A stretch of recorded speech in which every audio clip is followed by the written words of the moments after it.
Hello, I'm Brian Noble, CEO of Family Policy Institute of Washington. And I'm Brad Payne, President of FPIW Action. A couple of disclaimers before we get started. Nothing in this video is an endorsement of the candidate, nor is it the candidate's endorsement of FPIW or FPIW Action. It's simply a public service to meet and greet the candidate. Also, this will be pre-recorded and placed on several of FPIW and FPIW Action's platforms. Brad? All right, Cyndie, well, welcome. Thank you for joining us today. My pleasure. Thank you for having me. Sure. So my first question is pretty easy, kind of a three-parter. If you would let everybody know your name and the position you're running for, and then give us a little background uh, of you, and then maybe share a little bit about your family. Absolutely. Well, my name is Cyndie Fajardo, and I am running to be the next Pierce County Sheriff. My husband and I live here in Roy. We have a small farm. We have two grown children who have been out of the house for a while and a fabulous grandson. So my children are city folks, and they don't spend much time out here on the farm, but it's all good. We like it. Um, One of the things that I wanted the voters to know is that I've been a law enforcement officer for 40 years. Unbelievable for me to even think that number, but there's a lot that you need to talk about when you've had that much experience. And what I find in some of the forums is I run out of time pretty quickly. But currently with the Sheriff's Department, I've been there 36 years, and I'm the commander currently of the Foothills Detachment, which is everything from Ording Valley up to Crystal Mountain, and it's about a little over 500 square miles with 53,000 residents. In my career with the Sheriff's Department, I've worked through all the ranks. I started like everyone else as a street deputy and promoted through all of the ranks, and served as a contract chief for the town of Steilacoom for a bit. Um, again, my current position is the commander of the detachment, a lieutenant as a civil service rank. And I am a graduate of the FBI National Academy, and I believe in pushing yourself in higher education. So I do hold a bachelor's degree in criminal justice and a master's in organizational management.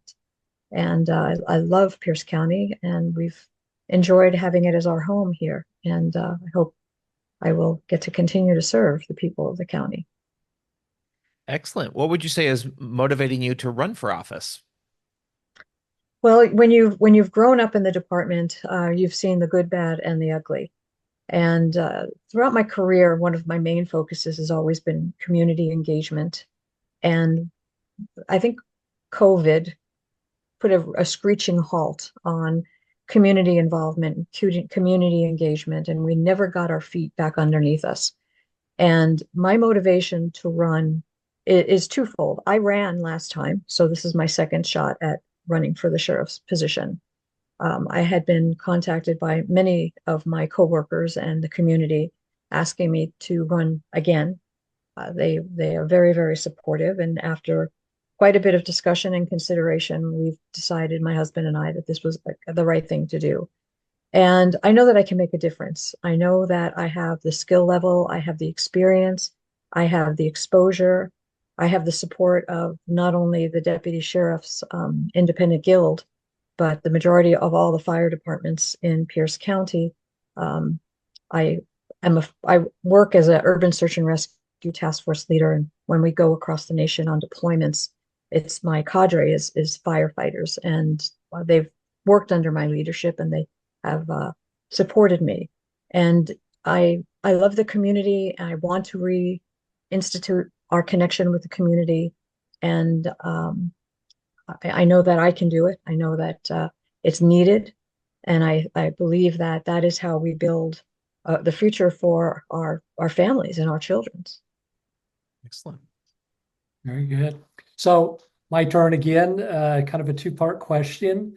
One is if you could name two specific issues or concerns that you have that you would like to address, and then also tell us what you hope to accomplish during your time in office if you're elected. Well, I think everybody knows crime is at an all-time high, especially violent crime. And when we look at what is the causing of that, the fentanyl crisis is off the charts. We have not done in Pierce County, what we've needed to do to curtail that onsurge of drugs in our community. The cartel's living very well in Pierce County. They've established themselves here. They run a good business. And if we can control that, and we're not going to eliminate it. I mean, everybody and their brother since I was a kid had war on drugs that we never won, but we have to learn how to manage it. And we're having so many innocent people dying and becoming sick of accidental poisoning from fentanyl, which is being laced in other drugs that addicts are using for their habit, being left on coffee tables where a toddler will go over and touch it and either succumb from the exposure or become severely ill because of the exposure. But if we can start curtailing that and making that less available, that's going to have a direct impact on our homelessness issue, our crime issue. It's going to hopefully get people closer into rehabilitation programs so we don't clog up the justice system with people who, from all intents and purposes, they have a disease and they need to be treated, but they also have to cooperate. And so that is kind of the primary issue that I'm looking at. The other is youth violence. Since COVID, we have had such a decline in the attendance of schools here in Pierce County.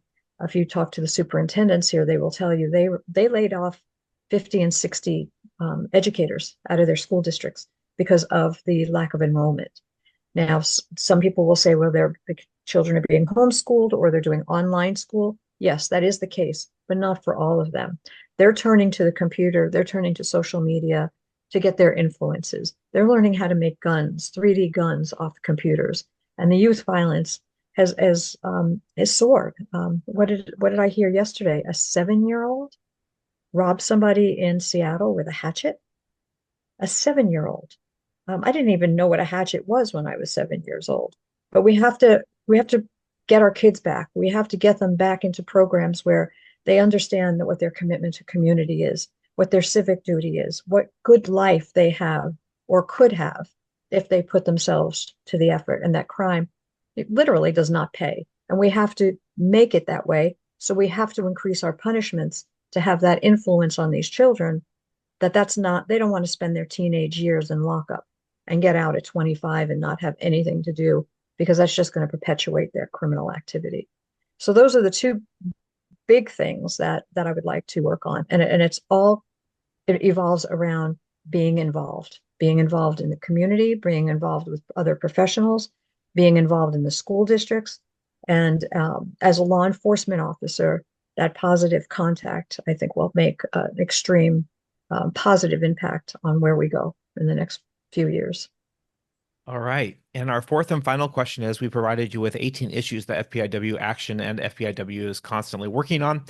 And if you have, you mentioned many of these already, addiction, homelessness, and so forth. But if there are any others that you'd like to discuss, this is a great time to bring those up. And I'll apologize because I'm going to read at the same time that I'm talking to you. So trying not to be rude. So I picked out a number of things that I believe actually are fingers that go together and have a direct influence on each other. And of the items that you had listed, I chose public safety, quality education, affordable housing, homelessness, addiction recovery, and protecting life. I believe if we can chip away on the problems that don't allow us to achieve excellence in each one of these areas, we have a plan for success. You can't just take one because one is an effect of the other. You take out if you remove affordable housing, well then how do you address homelessness for people who truly are homeless and it's not caused of a mental illness or an addiction? But then if you take out addiction recovery, you're back to homelessness because they're not able to work, so they're not able to, thrive in the community. If you take out quality education, that's where you also have what I was talking about prior of juvenile violence and turning to social media for how they're raised. And it all and protecting life, of course, is protect and serve is the motto of any law enforcement agency. We put our lives online in the course of fire to protect the citizens. So those are all items that fall under responsibility of public safety in somehow in some place. So those were the items that that jumped out at me that I believe that I can have an impact in making a positive influence. Thank you. All right. Well, Cyndie, I know that you look at that list, you realize this is just the tip of the spear, 10-minute Yeah. interview. But we thank you for your time and appreciate you joining us this afternoon. And we wish you much success in campaigning over the next few weeks for the primary. Thank you so much. I do appreciate this opportunity. All right. Well, I'm Brad Payne with FPIW Action. And I'm Brian Noble with FPIW. Again, a simple reminder that nothing in this video is an endorsement of the candidate, nor the candidate's endorsement of FPIW, nor FPIW action. Like we like to say around here, go love your neighbor by faithfully stewarding the public square. God bless.